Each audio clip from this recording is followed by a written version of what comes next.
Life is very strange, and you never know what's going to happen.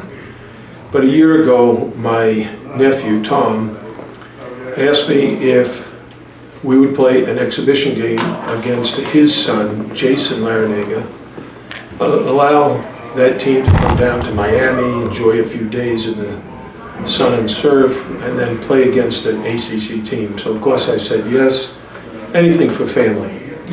And then I'm in the locker room with 10 minutes left before the game begins, and they come in and they tell me, well, Jason hurt his back in warm-ups and he won't play. You can't predict stuff like that. So here's what I'll say about our team. I thought we played well from start to finish. We shared the ball extremely well, we defended really well, and our bench played really, really well. I told our team I substituted a little differently in the second half, and here's the reason why. The first sub in the second half was Ja'Kai Robinson. And I told the team afterwards, it was because he was a +9 in the first half, he played really well at the defensive end, and he rebounded. The whole game is about us getting stops and being able to get out into the open court, because you can see when we do, we've got a really good chance to score.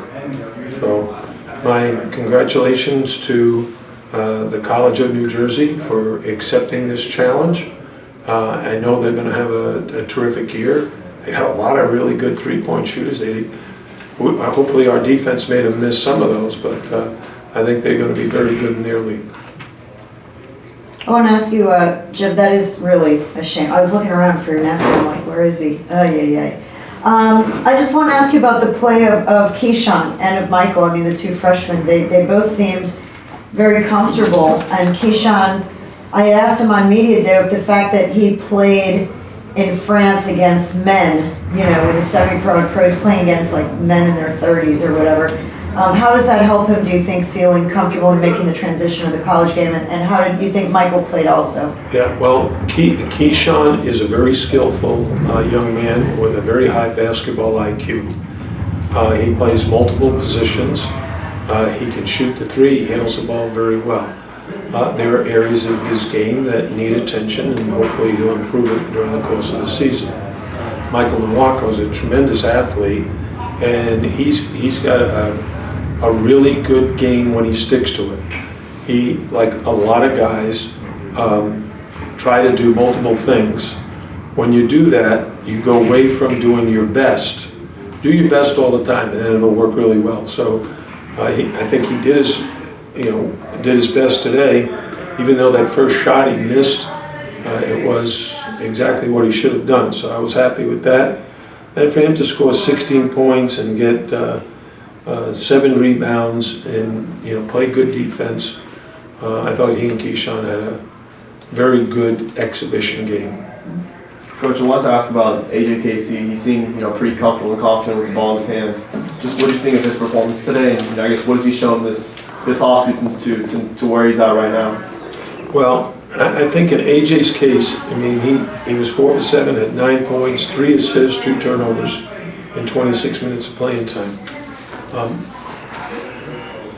We want him to be the next version of himself. Last year he did some good things. Now we need him to just be more aggressive at all those same things. More aggressive as a defender, which I thought he did a good job tonight. More aggressive as a rebounder. How many rebounds did he have? He just had 3. So we're going to encourage him to really be all over the offensive and defensive boards. And then his opportunities to score. When you get an opportunity to make an open 3, just shoot it and make it. If you miss it, move on. But run the floor. One of the things you probably noticed today, how fast Matthew Cleveland is. Would you agree? Mm-hmm. When he gets into the open court, I don't know how many points he ended up with, but he was 5 for 8. He did make 1 3, but those other 6 shots, basically layups. And honestly, that's the best shot. Run to the court, I outrun you, and I make a layup. Now, if it's a dunk, that's even better. But the 2 points right at the rim, really important. And we ended up outscoring him 58-12 in the paint. So that's a really good day for us. Now you got to remember, this is a Division III school. It's not a high major players that we're going against. So you got to understand the dynamic of what the game was. Jim, when you've spoken defensively about how you want to see more improvement or something more defensively from your team, is there something specifically you're thinking about? And did you see anything tonight, again, given the opponent? Well, first of all, if you look at fast break points, they only had 4. We've been giving up like 24. It's not been good, but today we got back. Now partially because they're not a layup making team, they're a 3-point shooting team. So in that category, can't really evaluate yet. Can you talk about Norchad? I mean, we all know what he did last year. Yeah, he's pretty good. Dominant. He does look pretty good. Yeah, he doesn't look like he's lost a thing. Has he improved anything? What did you see him just the way he's improved everything. Yeah, more. His 3-point shooting is good. Yeah. His ball handling, running with the ball is good. His passing should be a little bit better this year. He had 2 assists and 1 turnover. So I'm not sure who they gave the turnover to when he made the pass to Matthew Cleveland, but probably to him. And that pass was, when you're playing with guys who are out in front of you and playing really fast, you got to be sure they can catch the ball easily. Because if you're throwing to them and they're on the dead run and that pass is just a little inaccurate, it's behind you, it's below you, those are impossible to catch. So he's got to learn as the season progresses. Coach, with Jordan and Isaiah, now off the team, it was going to be a big step up for Bensley Joseph and Nigel Pack in their playmaking roles. They both, had 8 and 7 assists respectively. Could you talk a little about how they've been able to integrate, as the main playmakers in this offense now? Well, in Bensley's case, he's got a major responsibility guarding the point guard. Nigel will guard the point guard too, but Bensley's first priority is to get pressure on the opponent so that we can set our defense and be a very good defensive team. If you don't have pressure on the ball, can't do it. Second is, what Bensley has to do offensively is kind of take some, what's the word I'm looking for? Take some messages or information from Nigel. When you have an open 3, just shoot it. Because I know Bensley only went 1 for 5, 1 for 3 from 3, but he is an outstanding 3-point shooter, a catch and shoot. And the more he looks for just open 3s, I told Nigel, keep searching for 3s. I'm telling Bensley the same thing, because both of those guys are really good at it. Coach, your team really, got out and ran in transition today. I'm just curious, what type of emphasis are you placing on this team pushing the pace and playing at a fast tempo this upcoming season?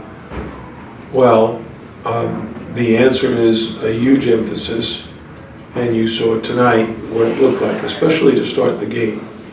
We ran off 10 straight, we were up like 21-4, because we were able to get stops. That's not about offense. Offense is really about executing a half-court game. Defense allows you to get in transition. If you get a stop, you get a steal, you block a shot, and now you're running, and you're trying to run faster than the opponent runs. And today we were able to do that. Jim, how's Wooga doing? We have Wooga, how's he doing? He probably could have played today, but he and I talked. This is a long season.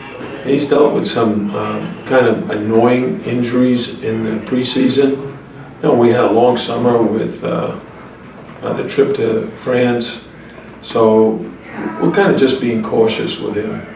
I think he'll be back and practicing really hard. We practice Tuesday. I'm guessing he'll practice and practice well on Tuesday.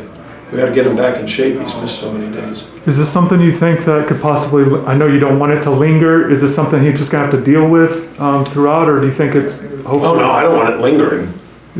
No, I don't want any injury lingering. You got to put your injuries behind you, and the only way to do that is rehab them and get yourself back as close to 100% as possible. Thank you.